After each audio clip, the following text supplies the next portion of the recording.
Alright there, geezers, it's Jules here from FGS, home of the Future Game Show, and you know what? I have been thinking in my tiny little rat brain about one thing and one thing only, and that thing is 8 things that form the list that I'm about to talk to you today, and that thing that was the list is 8 secret levels that were better than the main game. My brain did actually break for a second then. I felt a pain shiver down my spine. Am I okay? No. Even before I started shooting, no. Now, normally when it comes to secrets in video games, developers like to sneak little Easter eggs and asides in that make you go, oh gee, isn't that cute? How lovely. Well, sometimes they go a little bit beyond that, and they include full standalone levels that end up actually upstaging their main game. They were probably hidden away because they were like, oh yeah, we probably should just made the main game this thing over here. Ah well, so let's have a chat about it, shall we, and open up the big book of deep cuts. It's like looking into the Ark of the Covenant. As I'm Jules, this is FGS, and these are 8 secret levels better than the main game. Number 8, Going Down, Duke Nukem 0 Hour. Now, Duke Nukem 0 Hour was a relatively serviceable entry into the terminally horny franchise. Although, let's face it, it was never going to top the utter insanity that was Duke Nukem Time to Kill. Probably one of the only Duke Nukem games that I actually like. Yet 0 Hour stumbled upon accidental genius during its legendary secret level Going Down. Do you get it? It's a sex thing! Here, if you collect all of the time travel parts that are littered throughout the game, you'll unlock a time portal in the late game level, The Rack. Do you get it? It's a sex thing! And this will transport you to 1912, or to be more specific, the deck of the damn HMS Titanic. Do you get it? It's a... What do you mean it's not pronounced that way? It's pronounced Titanic. I've been calling it the Titanic. Okay, that's on me. That's on me. Dad's picking up this check, all right?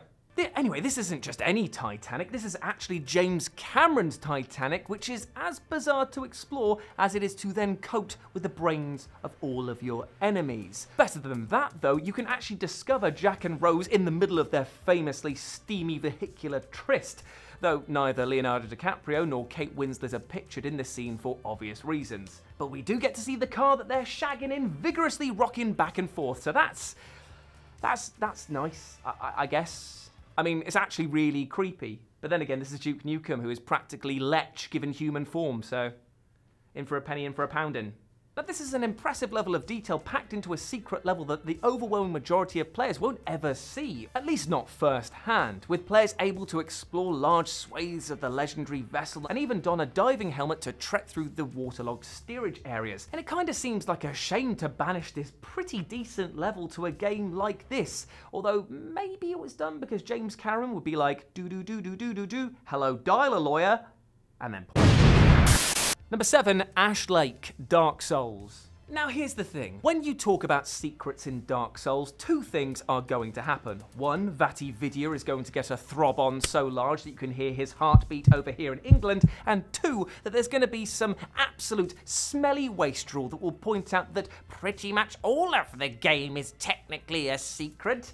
And by the way, that smelly wastrel is me, because, I mean, come on, there's so much of this game, and indeed, the greater franchise that needs to be pieced together by the fanbase. Now, I'm not complaining, by the way, but it did mean that picking an example for this list really came down to personal preference. And for me, that was 100% the Ash Lake in the original Dark Souls, a hidden locale that can only be accessed through the Great Hollow. And while it might not be your favourite, what we can all agree on is that Ash Lake is by far one of the most beautiful places in all of the original game. An ethereal expanse comprised of water and sand that just couldn't be further from the oppressive, confined tunnels and caverns which define the rest of Dark Souls, basically. It truly feels like a vacation from the game's otherwise pretty bleak aesthetic, an atmospheric getaway backed by wonderfully haunting choral music.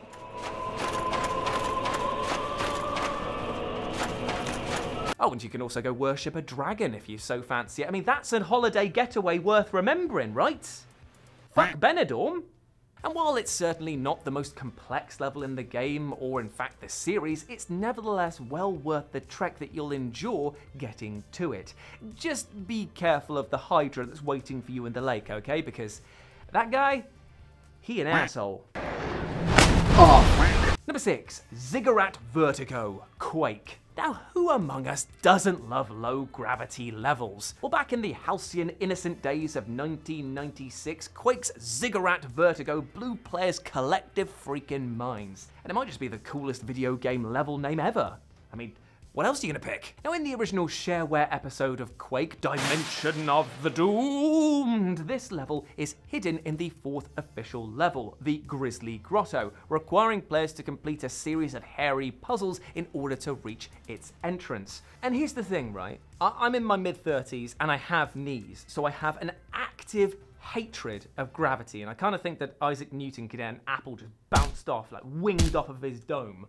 So this level was utter bliss for me. It entirely reinvents the player's approach to traversal and combat, allowing them to take longer jumps and forcing them to engage with enemies in a totally different way. And more to the point, you need to think about every movement, because carelessly launching yourself slowly through the air is basically a one-way ticket to the grave. All the same, to call this level the most fun that you can have without taking your clothes off might actually be an understatement. Hell, I think if you actually did take your clothes off and play this, you might actually die of a sensory overload.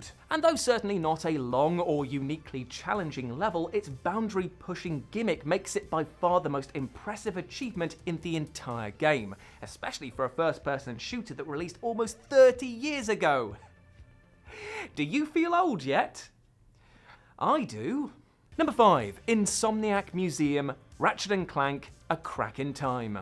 Now, while the Ratchet & Clank series has been a consistent marvel in level design, especially with the recent installment, which I genuinely think has been made with actual magic, it turns out that the most entertaining stage in the entire franchise is actually a reoccurring one, and it is the beloved Insomniac Museum. Now, several Ratchet & Clank games contain this secret level, a parody of developer Insomniac Games' own offices, all of which feature interactive exhibits and document the making of each game, and they even allow players to mess around with incomplete content. And the best of all of the Insomniac museums must surely be the one in Ratchet & Clank, A Crack in Time, and can be unlocked by netting 40 collectibles and then defeating the final boss. It's a fucking bus, mate. Boop boop. And then beating the final boss one more time. Or I guess you could just be kind of like a filthy scrub and just buy the collector's edition of this game, which unlocks it for free. But where's the fun in that, mate?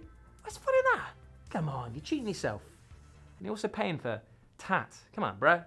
Beyond being a gorgeously rendered environment, this version of the museum is by far the most jam-packed with meaningful attractions. In addition to showing off many cut characters and weapons, there are excised minigames, puzzles, races, and even battle simulators. Basically, there's enough content here that it's shockingly easy to get lost in it. In fact, the Insomniac Museum is even famous enough among fans that there was a genuine outrage when the most recent game, Rift Apart, omitted it entirely.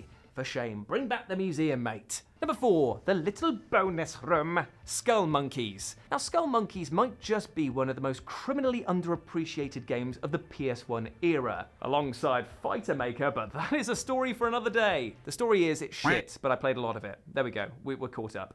Therefore, if you've got an underappreciated PS1 game that barely anyone has played, do you think that many of you have played the little bonus rooms in this game? I think not, but you should, because they're brilliant. The claymation-style platformer has a number of bonus rooms that are scattered throughout its world, which, while offering little in the way of mechanical complexity or design ingenuity, do rock one of the greatest pieces of video game music ever conceived. And it's at this point here that I want to see if we can get away with teasing YouTube, because I know it doesn't like giving copyrighted content away for obvious reasons. Tommy, how much of this song can we play? 0? Or all of it? Delete where appropriate. Wow, let's do that. Wow, let's not do that then. You're probably going to leave all of that in, aren't you? I know you are. Here's a little bonus room, 'cause I know you've had it tough. And here's a little bonus tune about collecting real cool stuff.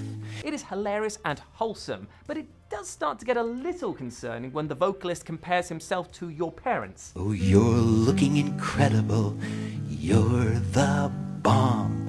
And me, I'm kinda like your dad, and a little like your mom. Yeah, maybe don't stick around for too long then, because things are getting weird.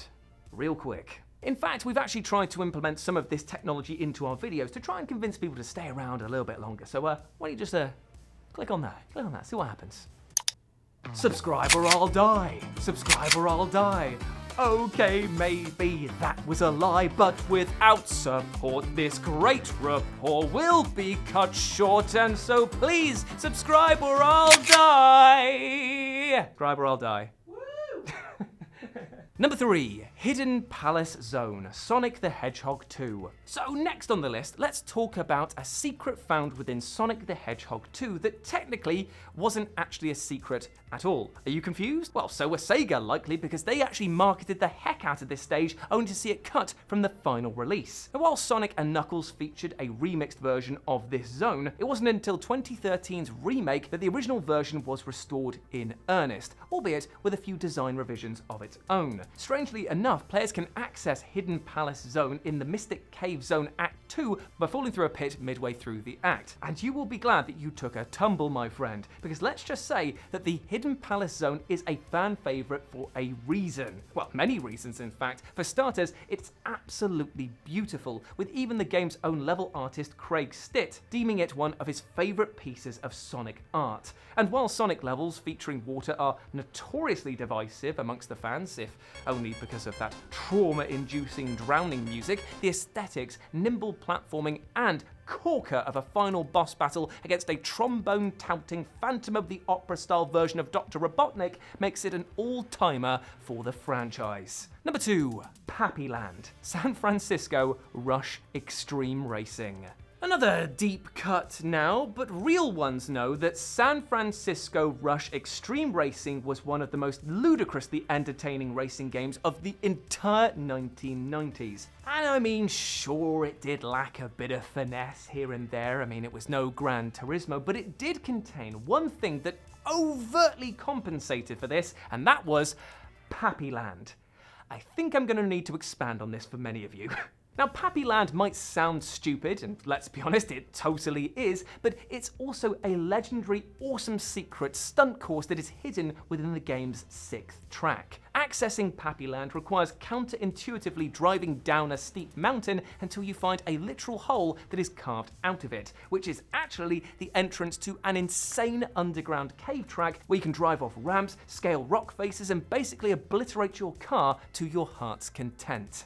For kids of a certain age who learned about this trick in the late 1990s, there was literally nothing better, and the game's shamelessly janky physics, well, that just made it even more fun. And number 1, Club Doom, Doom 2. Now, an entire article could be written solely on Doom's many awesome secret levels, so picking just one of them is as hard as it must be for the Doomslayer to pick out his favourite method of removing a demon's spine from its body.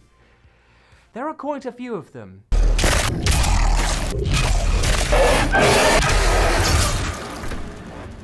I'm gonna have nightmares tonight again, aren't I? But you know what Club Doom has that many others don't? An absolutely banging tune that will have you throwing shapes like you're at a sweaty acid rave in 1996. What's that? Ooh, I can taste the bucket hats. The PlayStation and Sega Saturn ports of Doom 2 contain this secret level inside of another secret level, the Mansion, and though it begins in typically ominous Doom fashion, things take a sharp left turn once you enter the main area, because at this point, a pulsingly chaotic techno beat blares out at you and you realise that you're in the most nightmarish dance floor in human history, a neon-drenched cluster headache that is populated with strobing hell beasts all baying for your blood. And you know what, my friends? It is awesome. Blasting demons back to hell has never been cooler, nor has it ever felt more like a night out in bloody Newcastle. What with you smashing your way past these horrible beasts at 2 AM, all sweaty and gurning because they've taken too many pills. Just, I've got too many cowies in me, mate. I can say that. I lived there. I went through it, mate. I went through it.